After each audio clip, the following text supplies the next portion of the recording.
মুখ্যমন্ত্রী মমতা বন্দ্যোপাধ্যায়ের নিরলস প্রচেষ্টার পর অবশেষে ধ্রুপদী জগতের স্বীকৃতি মিলেছে বাংলার। বৃহস্পতিবার সন্ধ্যায় কেন্দ্রীয় সংস্কৃতি মন্ত্রক কর্তৃক প্রকাশিত নতুন ধ্রুপদী ভাষার তালিকায় 5টি ভাষার নাম রয়েছে, যার মধ্যে স্থান পেয়েছে বাংলা। এই ঘোষণা হতেই বাংলার মুখ্যমন্ত্রী মমতা বন্দ্যোপাধ্যায় আপামর বাঙালিকে শুভেচ্ছা জানিয়ে নিজ এক্স হ্যান্ডেলে লিখেছেন, দীর্ঘদিন ধরে এই স্বীকৃতি আদায়ের জন্য চেষ্টা করছে রাজ্য সরকার। কেন্দ্রীয় সংস্কৃতি মন্ত্রকের কাছে ওই দাবির সপক্ষে গবেষণাপত্র পাঠানো হয়েছিল, সেই দাবি এবার মেনে নিয়েছে কেন্দ্র। অন্যদিকে বঙ্গীয় পদ্ম শিবিরের বক্তব্য, উৎসবের মরশুমে আপামর বাঙালিকে এই পুরস্কার দিয়েছেন প্রধানমন্ত্রী নরেন্দ্র মোদী। এরপরই বিষয়টি নিয়ে জলঘোলা হতে থাকে। সাহিত্য সংস্কৃতি মহলে প্রশ্ন ওঠে, বাংলাকে ধ্রুপদী ভাষার সম্মান দেওয়ার পশ্চাতে তাহলে মূল ভূমিকা কার, কেন্দ্র সরকার নাকি রাজ্য সরকার? এরপরই শুক্রবার দুপুরে উদ্ভূত জল্পনায় ইতি টানেন মুখ্যমন্ত্রী। চলতি বছরের 11ই জানুয়ারি বাংলাকে ধ্রুপদী ভাষার স্বীকৃতি দেওয়ার আর্জি জানিয়ে প্রধানমন্ত্রী নরেন্দ্র মোদীকে চিঠি লিখেছিলেন মুখ্যমন্ত্রী মমতা। এরপরই বাংলাকে ধ্রুপদী ভাষার সম্মান দিতে তৎপর হয়েছে কেন্দ্র।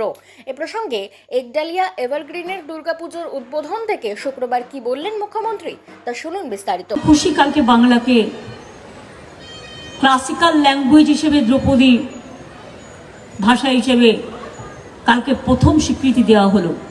আমি 10 বছর ধরে ফাইট করছি, জানেন তো। আগে একটা পশ্চিমবঙ্গ সরকারের এমব্লেমও ছিল না, ওটাও আমি করেছি, এসে আমার নিজের করে দেওয়া। এরকম কিছুই ছিল না,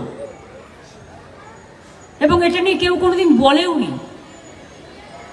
আমি প্রায় এতখানি মোটা দস্তা রিসার্চ করার গবেষণাপত্র দিয়ে সেন্ট্রালকে চিঠি দিয়েছিলাম যে আজ যদি তামিলনাড়ু পায়, কেরালা পায়, বাংলা সারা পৃথিবীতে 5ম বৃহত্তম ভাষা এবং এশিয়াতে 2য় বৃহত্তম ভাষা, তাহলে আমাদেরটা কেন ক্লাসিক্যাল ল্যাঙ্গুয়েজ, এটা ধ্রুপদী স্বীকৃতি ভাষার কেন পাবে না? আমাদের গবেষণাপত্রকে আমার ডকুমেন্টে অস্বীকার করতে পারিনি। দীর্ঘদিন বঞ্চিত থাকলেও বাংলা একটা সম্মান পেয়েছেন, আমি খুশি। বাংলা খবর, আপনার রাজনীতি, আপনার আওয়াজ।